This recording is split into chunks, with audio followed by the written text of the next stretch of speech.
La lluvia golpeaba las ventanas del apartamento de Sofía con la insistencia de quien no tiene dónde más ir.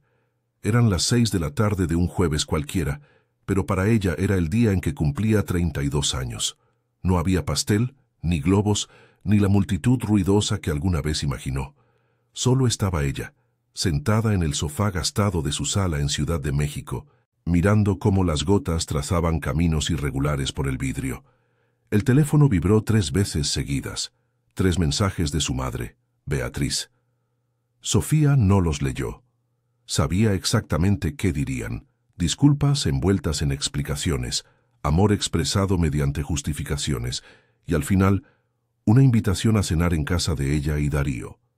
Ese era el nombre del hombre que debería haber sido su padrastro, pero que en su lugar se convirtió en algo mucho más complicado de nombrar.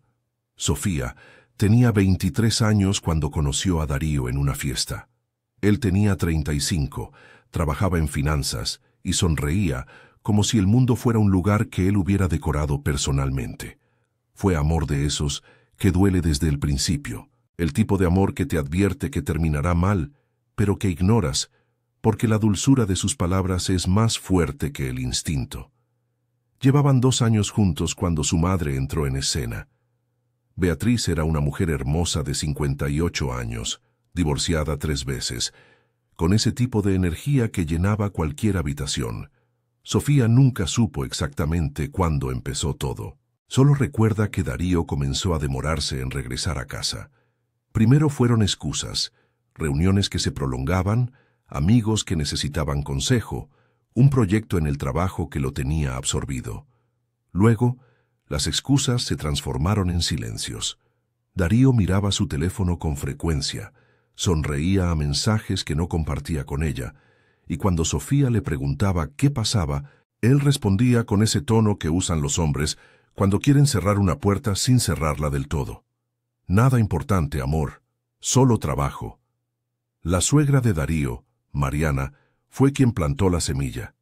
Sofía la escuchó en la cocina de la casa de Darío un domingo que llegó sin anunciarse. Mariana hablaba con su hijo mientras él cocinaba. Beatriz es una mujer madura, Darío. Sofía es bonita, pero es joven. Todavía no sabe lo que quiere. Beatriz ha vivido, entiende las cosas. Además, ella tiene su propia vida, su propio dinero, su propio mundo. No te asfixiaría como lo hace Sofía. Sofía se quedó parada en el pasillo, escondida detrás de la puerta, sintiendo cómo su cuerpo se convertía en piedra. Lo que sucedió después ocurrió rápido, como si todo estuviera esperando una señal para derrumbarse. Darío terminó con ella mediante un mensaje de texto. Un mensaje. Después se mudó con su madre a un departamento en Polanco. 3 meses más tarde, se casaban en una ceremonia íntima en una iglesia del sur de la ciudad. Sofía se enteró por una historia de Instagram que una amiga le pasó. Durante años, Sofía construyó una vida lejos de eso.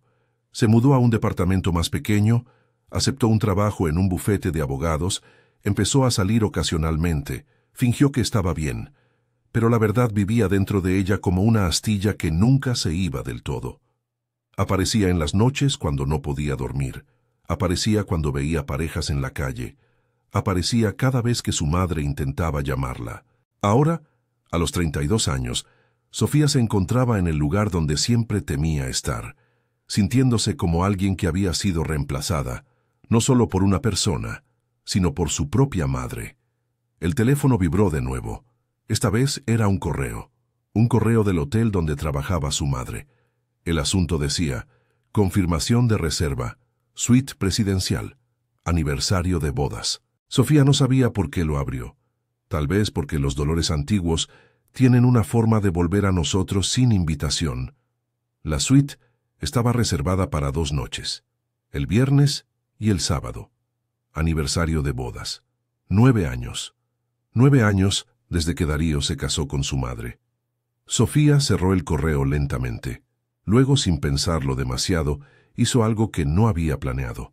Llamó a su amiga Rosario, la única persona que sabía la historia completa, la única que no le pedía que perdonara o que siguiera adelante. «Diga», respondió Rosario al tercer timbrazo. «¿Qué estás haciendo?», preguntó Sofía, viendo una serie. ¿Por qué? ¿Qué pasó? Nada. Bueno, algo. ¿Puedes venir? Rosario llegó 30 minutos después con una botella de mezcal y esa expresión que las amigas conocen cuando algo importante está a punto de suceder. Se sentó al lado de Sofía en el sofá, esperó a que hablara, y cuando finalmente Sofía le mostró el correo, Rosario soltó un silbido lento. 9 años, dijo Rosario. Mierda, Sofía, 9 años y todavía te duele. No me duele, respondió Sofía, pero ambas sabían que era mentira. ¿Qué vas a hacer?, preguntó Rosario. Sofía miró por la ventana. La lluvia había parado. La ciudad se extendía más allá del cristal, indiferente a su dolor, llena de gente que probablemente estaba celebrando sus cumpleaños, viviendo sus vidas, avanzando hacia adelante de una forma que ella aún no había logrado. No sé, dijo Sofía honestamente, pero no puedo seguir ignorando esto. No hoy, no en mi cumpleaños. Rosario sirvió mezcal en 2 vasos. Entonces, hagamos algo al respecto, dijo. Lo que Sofía no sabía en ese momento era que el aniversario de bodas de su madre y Darío no era el único evento que se aproximaba. Había algo más, algo que había estado gestándose en las sombras de sus vidas, esperando el momento adecuado para emerger. La Ciudad de México, con su población de millones, sus historias entrelazadas, sus secretos guardados en departamentos y casas, estaba a punto de revelárselos a Sofía. Y todo comenzaría al día siguiente, cuando ella recibiera una llamada que la obligaría a confrontar no solo el pasado, sino también la verdad sobre las personas que creía conocer. Capítulo 2. La verdad en fragmentos. El viernes por la mañana, Sofía recibió una llamada de un número que no reconocía. La voz del otro lado pertenecía a una mujer de mediana edad, con un acento del centro del país. ¿Sofía? ¿Sofía Hernández?, preguntó la voz. ¿Sí?, respondió Sofía con cautela. Me llamo Carmen. Soy la secretaria de Darío. He estado trabajando con él durante los últimos 3 años y, esto es incómodo, pero creo que necesitas saber algo. Sofía sintió cómo su estómago se contraía. ¿Qué cosa?, preguntó, aunque parte de ella no quería escuchar la respuesta. Tu madre, Beatriz, ella, no es lo que Darío cree que es. He visto cosas, documentos. He visto cómo ella manipula dinero, cómo accede a cuentas que no debería. Sofía, creo que tu madre está robándole a Darío, y creo que lleva haciéndolo desde antes de casarse con él. La línea se cortó después de eso. Sofía intentó llamar a Carmen varias veces, pero el número no respondía. Lo intentó de nuevo más tarde, y descubrió que había sido bloqueado. Pasó el viernes en un estado de aturdimiento. Fue al trabajo. Fingió estar enfocada en los casos que tenía en su escritorio. Evitó responder los mensajes de su madre. En la tarde, Rosario la llamó. ¿Cómo estás?, preguntó Rosario. Sofía le contó sobre la llamada de Carmen. Podría ser un engaño, dijo Rosario. ¿Por qué te llamaría una extraña para decirte eso? No lo sé, respondió Sofía. Pero sí es verdad. No terminó la frase. No necesitaba hacerlo. Rosario entendía. Esa noche, Sofía hizo algo que no había hecho en años. Investigó a su madre en Internet. Buscó su nombre en registros de propiedad, en registros de empresas, en todo lo que pudo encontrar. La mayoría de lo que encontró era lo que ya sabía. Su madre trabajaba en un hotel de lujo, vivía en Polanco, estaba casada con Darío Reyes. Pero luego encontró algo más. Una noticia de hace 5 años, en una página de finanzas locales. Una mujer llamada Beatriz Moreno había sido mencionada en una investigación sobre fraude en una compañía de seguros donde trabajaba anteriormente. No hubo cargos formales, pero la investigación había sido abierta. El artículo era breve, casi enterrado entre otras noticias. Sofía leyó el artículo 1, 2, 3 veces. Su madre, su propia madre. El sábado por la mañana, Sofía recibió otro mensaje. Este era de un número diferente, pero el contenido era similar. Sofía, no me conoces, pero conozco a tu madre. He sabido de sus actividades durante años. Ella no es quien aparenta ser. Si quieres saber la verdad, reúnete conmigo en el Café Reforma a las 3 de la tarde. Yo estaré cerca de la ventana. Por favor, ven sola. Sofía leyó el mensaje una docena de veces. Podría ser una trampa. Podría ser alguien que quisiera hacerle daño. Pero también podría ser alguien que realmente sabía algo. A las 2:30 de la tarde, Sofía estaba en un taxi dirigiéndose al Café Reforma. El café era uno de esos lugares antiguos de la Ciudad de México, con paredes de ladrillo visto, piso de mosaico, y esa atmósfera de que algo importante podría ocurrir ahí en cualquier momento. Sofía entró lentamente, mirando alrededor. Cerca de la ventana, sentada sola con un café, estaba una mujer de aproximadamente 60 años, con el cabello gris, ojos penetrantes y una expresión que sugeriría que había vivido demasiado.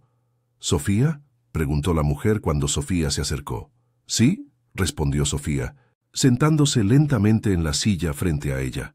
«Me llamo Juana», dijo la mujer. «Fui la esposa anterior de Darío».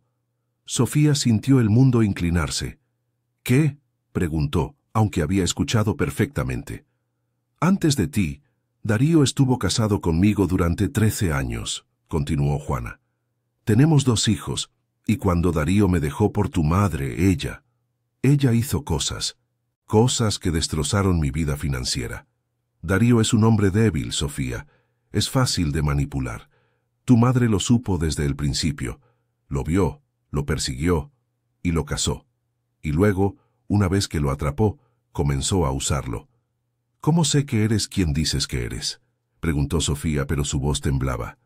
Juana sacó su teléfono y le mostró fotos de Darío, más joven, con una mujer, Juana, con 2 niños pequeños, fotos de una vida que Sofía no sabía que existía. «Darío no te habló de nosotros», dijo Juana, «¿verdad?» «No», respondió Sofía débilmente. «Eso es lo que hace Darío. Borra. Tu madre aprendió eso rápidamente. Ella vio un patrón. Vio cómo él dejaba atrás a las personas, cómo se reinventaba, y ella decidió que sería la última, que estaría ahí no porque lo amara, sino porque su dinero era útil». «¿Qué es lo que quieres de mí?», preguntó Sofía. «Quiero que sepas la verdad», respondió Juana, «y quiero que entiendas que no estás sola en esto. Tu madre no es lo que aparenta. He estado recopilando documentos durante años. He hablado con abogados. Hay maneras de probarlo». Sofía se quedó en el café durante 2 horas más. Juana le contó la historia completa. Cómo Darío la había dejado después de 13 años de matrimonio, cómo la acusó de ser asfixiante, cómo desapareció de la vida de sus hijos durante meses, luego cómo reapareció con una orden de la corte para reducir la pensión alimenticia, cómo en cada paso del camino había dinero que desaparecía, inversiones que se volatilizaban, propiedades que se transferían. «Tu madre y su familia», dijo Juana antes de que Sofía se fuera, «tienen un patrón. Buscan hombres con dinero, los atrapan y luego los exprimen. Darío es solo uno de muchos». Cuando Sofía salió del café, la ciudad se veía diferente. Las calles, los edificios, el cielo gris, todo parecía haber sido reconfigurado según una verdad que ella acababa de aprender. Condujo sin destino durante horas. No fue a casa. Fue a varios lugares: el parque donde ella y Darío solían sentarse, el restaurante donde habían tenido su primera cita, la calle donde vivía cuando estaban juntos, lugares que ahora se sentían como monumentos a un engaño. Finalmente, cuando el sol comenzó a ponerse, Sofía se encontró manejando hacia Polanco, hacia la calle donde su madre vivía con Darío. Estacionó el auto a una distancia segura y simplemente miró el edificio. Era un edificio hermoso, de lujo, el tipo de lugar donde vivía la gente que había ganado la vida o que había aprendido a tomársela a otros. Mientras Sofía observaba, vio a su madre salir del edificio. Beatriz estaba hermosa, como siempre, con un vestido de diseñador, el cabello perfectamente peinado, los labios rojos. Iba sola. Se subió a un taxi y se fue. Sofía se preguntó a dónde iba su madre. Se preguntó qué pensaría ella en ese momento. ¿Estaba pensando en Sofía? ¿Alguna vez pensaba en la vida que había destruido cuando decidió perseguir al hombre de su hija? Pero Sofía sabía la respuesta.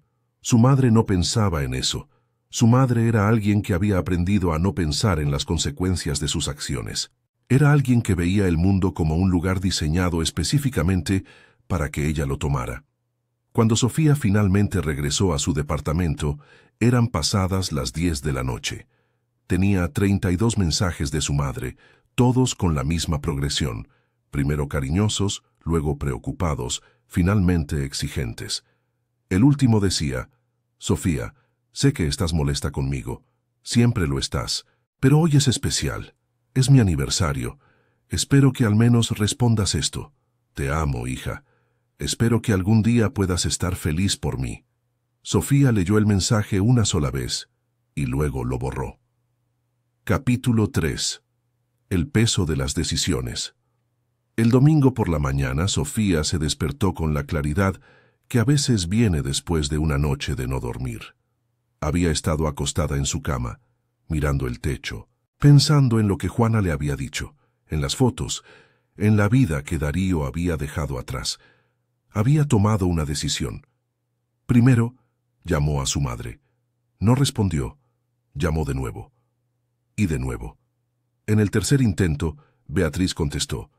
«Sofía, cariño, ¿dónde estabas?», preguntó su madre. Y su voz tenía ese tono que usaba cuando fingía que todo iba bien. «Darío quería que fueras a cenar con nosotros anoche. Fue nuestro aniversario y... Necesito verte», interrumpió Sofía. «Hoy, en persona». «¿Qué pasó? ¿Estás bien?». «Estoy bien, solo necesito verte. ¿A qué hora puedo pasar por tu casa?».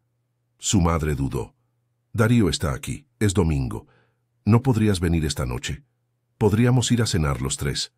«No», dijo Sofía. «A solas, solo tú y yo». Beatriz accedió, aunque su voz sugería que no entendía por qué.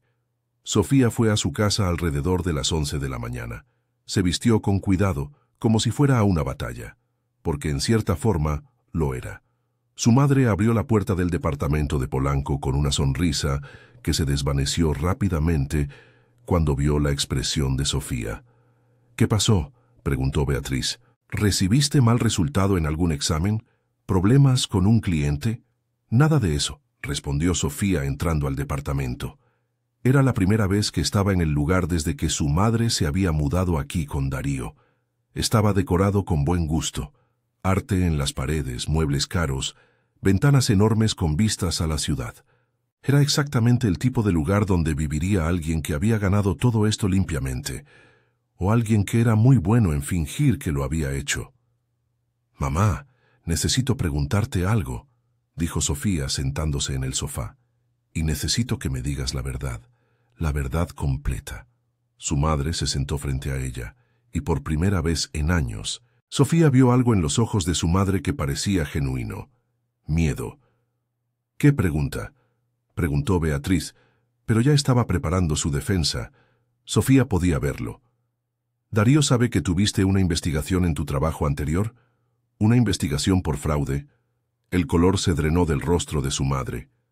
«¿Quién te dijo eso?», preguntó Beatriz, su voz cambiando, volviéndose más dura. «¿Es verdad?», preguntó Sofía. Su madre se levantó y se fue hacia la ventana, mirando la ciudad abajo. «Fue un malentendido», dijo Beatriz finalmente. «No hubo cargos formales, fue un error administrativo. Alguien acusó a varias personas en el departamento, y yo fui una de ellas. Se resolvió». «¿Se resolvió cómo?», preguntó Sofía. «Sofía», dijo su madre dándose la vuelta. «¿De verdad quieres hacer esto? ¿Quieres estar aquí jugando investigadora? ¿Eres abogada? ¿Sabes cómo funcionan estas cosas?». «Conozco a una mujer llamada Juana», dijo Sofía. «¿Te suena ese nombre?». Su madre se quedó congelada. «Es la exesposa de Darío. Ella tiene documentos. Tiene un registro de transacciones que ella cree que son fraudulentas.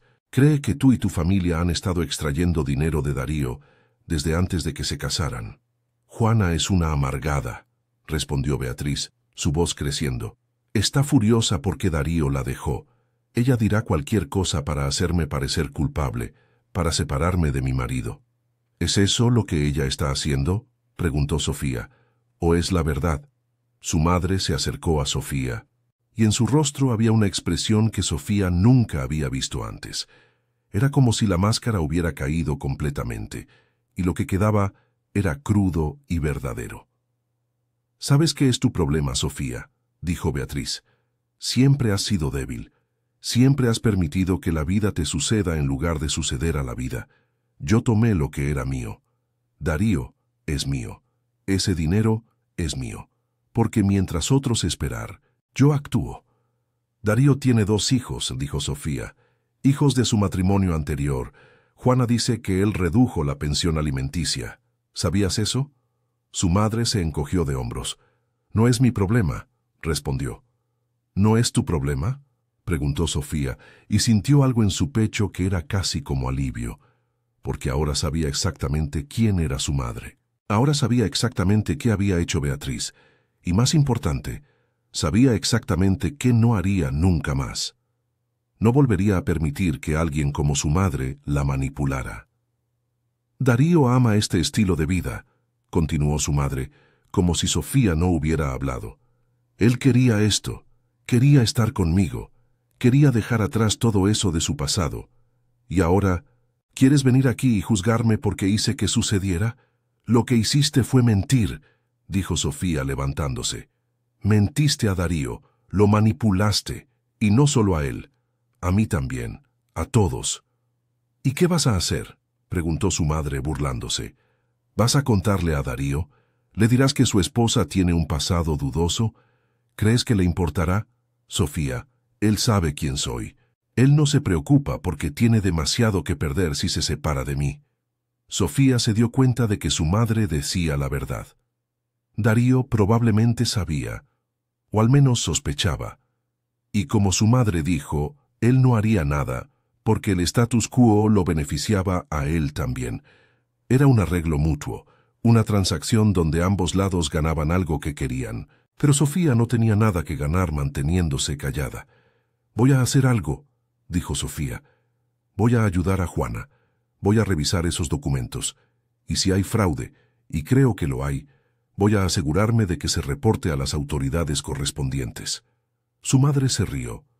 «Eres tan predecible», dijo Beatriz, «tan moralmente recta, tan aburrida. Por eso nunca conseguiste lo que querías, Sofía, porque no estás dispuesta a hacer lo que sea necesario». «No», respondió Sofía, «estoy dispuesta a hacer muchas cosas, pero no estoy dispuesta a ser como tú». Sofía se fue del departamento. No cerró la puerta con un portazo.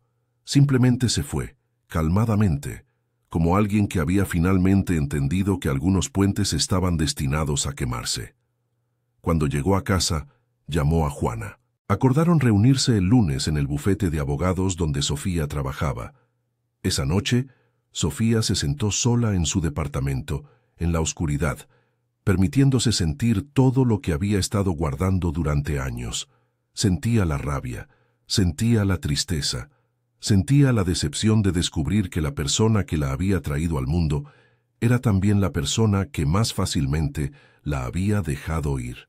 Pero también sentía algo más, una sensación de poder.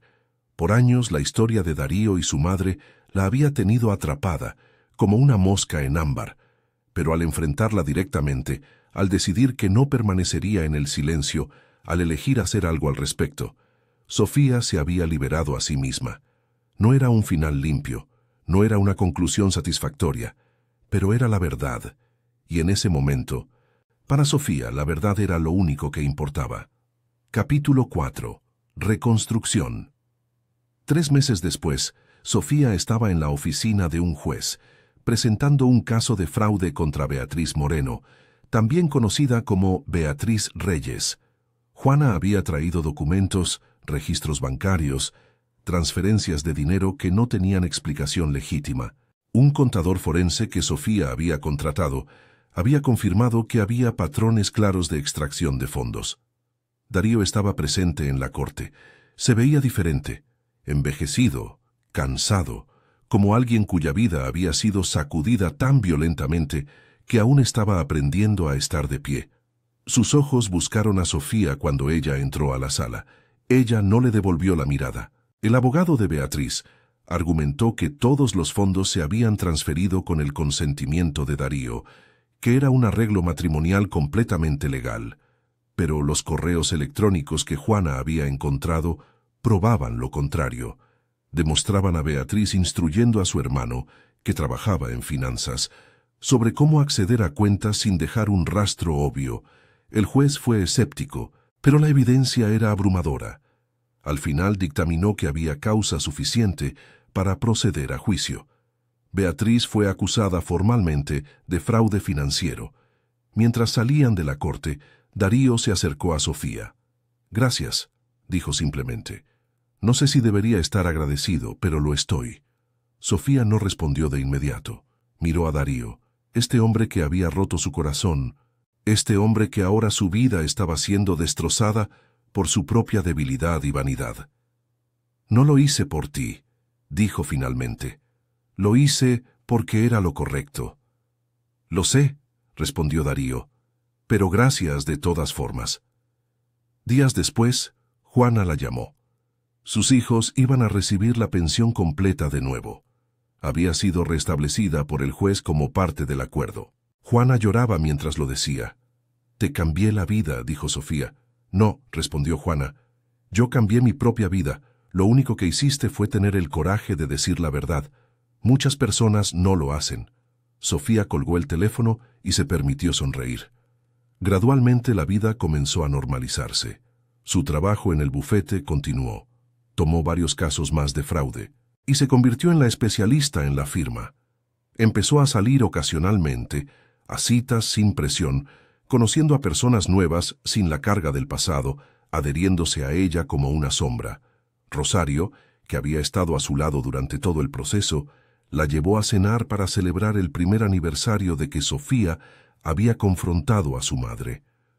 «¿Cómo te sientes?», preguntó Rosario, después de que sus bebidas habían llegado. «Honestamente», respondió Sofía, «no lo sé, no estoy feliz. No diría que estoy feliz, pero estoy en paz, creo. Estoy en paz con lo que hice, y estoy en paz con lo que descubrí sobre mi madre». «¿Has hablado con ella?», preguntó Rosario. «Una vez», respondió Sofía. «Llamó hace 2 meses. Estaba en la cárcel esperando el juicio. Quería que le llevara dinero para la fianza.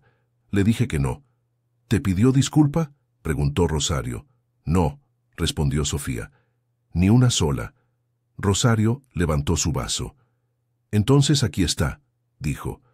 «Por el hecho de que algunos de nuestros padres son desastres completos. Pero eso no significa que tengamos que serlo nosotros también». Sofía levantó su vaso y brindó con Rosario. Semanas más tarde, Sofía recibió una carta. Era de Juana. La mujer le escribía de su puño y letra. «Querida Sofía, quería escribirte porque hay cosas que no se pueden decir por teléfono. Primero, quería agradecerte nuevamente por todo lo que hiciste. Mi vida ha cambiado. Mis hijos pueden ir a buenas universidades ahora. Tenemos una vida, la que merecíamos desde el principio. Pero también quería decirte algo que tal vez ya sabes. No todo lo que hiciste fue por nosotros. Una parte de ello fue por ti misma. Eso no es una crítica, es una observación. Creo que finalmente te liberaste a ti misma de la persona que tu madre te hizo creer que eras. Tu madre es una persona dañada y ella dañó a todos a su alrededor. Pero el hecho de que hayas elegido no ser como ella, el hecho de que hayas elegido hacer lo correcto aunque fuera difícil, eso dice mucho sobre quién eres realmente. Espero que encuentres la paz y la felicidad que mereces. Con gratitud, Juana». Sofía leyó la carta varias veces, y cada vez que la leía, se daba cuenta de que Juana había visto algo en ella que ella misma estaba solo aprendiendo a ver. Un año después, cuando llegó el día de su 33º cumpleaños, Sofía hizo algo diferente. En lugar de pasar el día sola, llamó a Rosario, a Juana, a quien había visto varias veces desde entonces, y a un par de colegas del bufete que se habían convertido en amigas cercanas. Se reunieron en un pequeño restaurante en la colonia Roma, comieron y rieron, y por primera vez en años, Sofía se sintió como si perteneciera a algo real, a algo que no estaba construido sobre las mentiras de otras personas. Hacia el final de la noche, Juana se acercó a Sofía mientras iban al baño. «Darío se casó de nuevo», dijo Juana, «con una mujer que conoció en una corte, una psicóloga. Parece una buena persona». Sofía sintió una pequeña punzada de algo. ¿Era celos? ¿Era tristeza? Pero principalmente sintió alivio. «Bien por él», respondió Sofía y lo decía en serio. «¿No te molesta?», preguntó Juana. «¿Por qué debería?», respondió Sofía. «Él es un hombre que hace sus propias elecciones. Espero que esta vez elija sabiamente». Cuando Sofía regresó a su casa esa noche, el departamento estaba silencioso. Pero era un silencio diferente al que había experimentado en años. No era un silencio que provenía de la soledad o del aislamiento. Era un silencio que provenía de estar finalmente en paz consigo misma.